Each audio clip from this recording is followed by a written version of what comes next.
Morning glory, evening grace, America. It's Hugh Hewitt. I'm not there today, but I'm leaving you in the very able hands of Arthur Brooks, president of the American Enterprise Institute, economist extraordinaire, author most recently of The Road to Freedom, and blooming talk show host. Take it away, Arthur.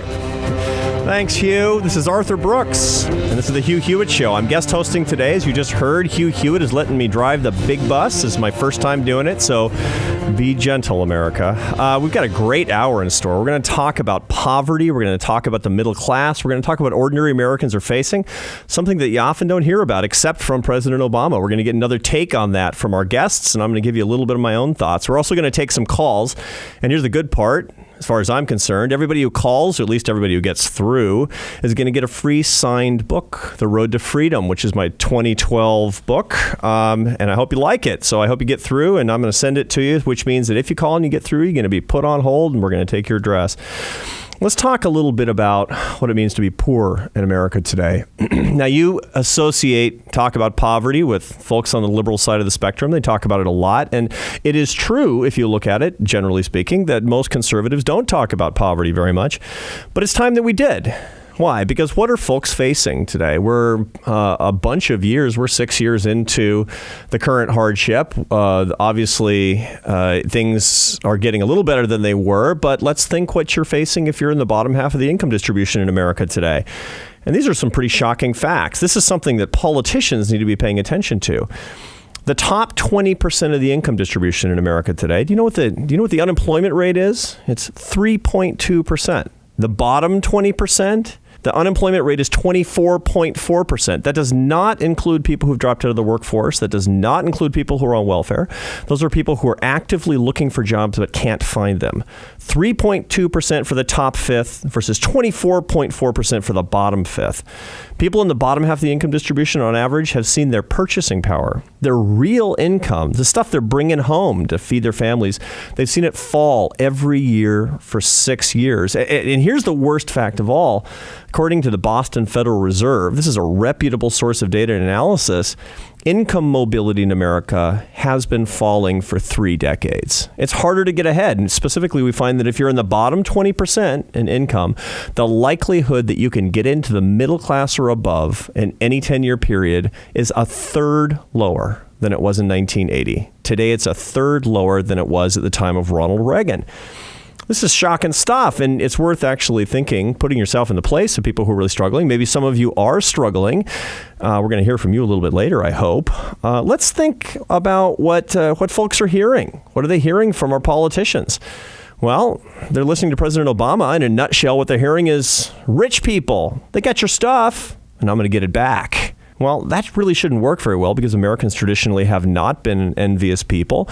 The only reason it would work is if what they're hearing from conservatives is even less compelling, and indeed, it really is less compelling. If you watch the Republican National Convention in Tampa, it seemed like folks were saying that the bottom half, they got it just as good as they always have. You just lift yourself up by your bootstraps. Of course, there was a famous moment in the campaign when Mitt Romney talked about the 47% who were kind of takers. You know, they kind of liked being on the dole because they didn't have to work. Now, I know he doesn't think that. I know that none of you believe that. You know that virtually everybody in America would prefer to have their kids see them earning a paycheck, bringing home the bacon by the sweat of their brow rather than getting a welfare check. I mean, it's easy for folks to say, yeah, if you're poor and you're not paying taxes and you're getting a welfare check, it's easier just to do nothing. Well, people will take something for nothing. I mean, that's how humans are wired. But I dare say most people would like to feel valued by having a job. The problem that we have in America today is that the President of the United States doesn't talk very much about the poor. It's a great new study out of Georgetown University. I wrote about it in the Wall Street Journal at the end of July. The study shows conclusively that in his statements about social class, his statements about economics, the president mentions the poor less than any president in decades. Specifically in his social policy addresses, he talks about poor people 24% of the time. Ronald Reagan, 67% of the time. George W. Bush talked about the poor twice as much as Barack Obama does. So when he talks about people who are struggling, what does he say? Adam, let's have clip one. Something everybody here understands. Jobs are about more than just paying the bills. Jobs are about more than just statistics. We've never just defined having a job as having a paycheck here in America. A job is a source of pride. It's a source of dignity. It's the way you look after your family. Who's going to disagree with that? He's on the right track, folks. It's about jobs. This is what poor people need. And we're going to talk in a little while to Mike Strain, who's an economist who specializes in talking about folks who are hard up. He says exactly that. It's about jobs. The problem is we're not getting the results. Today, there are fewer people working than there were in 2008. In 2008, there were 138 million working Americans. There are 136 working Americans today, according to the Census Bureau. And we have 13 million more potential workers than we did back then. Things are going in absolutely the wrong direction. So what's Mr. Obama's solution? Mr. Obama's solution, to begin with, in his economic mystery tour, where he's been going around the United States giving his economic solutions to our problems, he talks about the minimum wage. He says we should raise the minimum wage. Well, do you agree? Stay put, because we're going to talk about that this hour. We're going to talk about that with a couple of economists. Another thing that President Obama likes to talk about is to save our economy and create opportunity. The only thing we really need to do, or one of the principal things we need to do, is to lower economic inequality, to cut the difference between the rich and the poor. Adam, clip 2. This growing inequality, not just of result, inequality of opportunity. This growing inequality, it's not just morally wrong, it's bad economics. Because when middle-class families have less to spend, guess what? Businesses have fewer consumers. Lower inequality is the solution to saving our economy. We're going to ask an expert on that. We're going to talk to James Pethokoukis. He's a blogger at the American Enterprise Institute. His stuff is really indispensable. You're going to hear the truth on this, and I'm going to cut to the chase. I know Jimmy P's stuff, and he doesn't agree. He's going to show you, and I completely agree, I think, we're going to wait and see what he says, but that mobility is what we need, not equality. That's not the American ideal. Let's talk about what Americans really need today to get better mobility. There are basically 3 things that we need. The first is education. Look around you in this country. What is the objective? What's the mission of people who are in the education infrastructure in this country, in public education infrastructure? To a very large extent, in many places, particularly those that are supposed to serve the poor, it's to create good jobs for grown-ups. It's to create more power, to create more influence for adults. Now imagine you've got something that's supposed to be the most important vehicle for lifting people out of poverty, to give people opportunity, to create a better America for those who are most vulnerable and need it the most. And these systems are not innovating. They're not changing, but they're very good at protecting the power, the influence, the incomes of some very powerful adults, teachers' unions, bureaucrats. That's got to change. That has to change if we really want to reach down into the bottom 20% of the income distribution and do most for those who need it the most. That's number 1. Number 2, entrepreneurship. You hear about it all the time.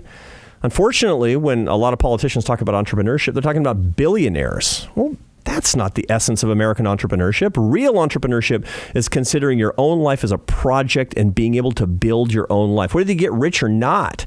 One of the saddest pieces of data that we can run across today is to show what's happening to entrepreneurs in the bottom of the income distribution. Traditionally, this is truly how the poor get ahead. Particularly in times of recession, when they lose their jobs, there's a huge amount of entrepreneurial activity. Poor people starting businesses, thinking about ways that they can make it on their own. But that entrepreneurial activity has been basically cut in half during this recession among the poor themselves. Now, what does this mean? How bad is this? I'm going to give you a quote. And this is a little trivia question. As I give you this quote, I want you to think who probably said this. And so it's not a dead giveaway. I'm going to quote it as opposed to queuing it up on tape. Here it is. Commerce and entrepreneurial capitalism take more people out of poverty than aid.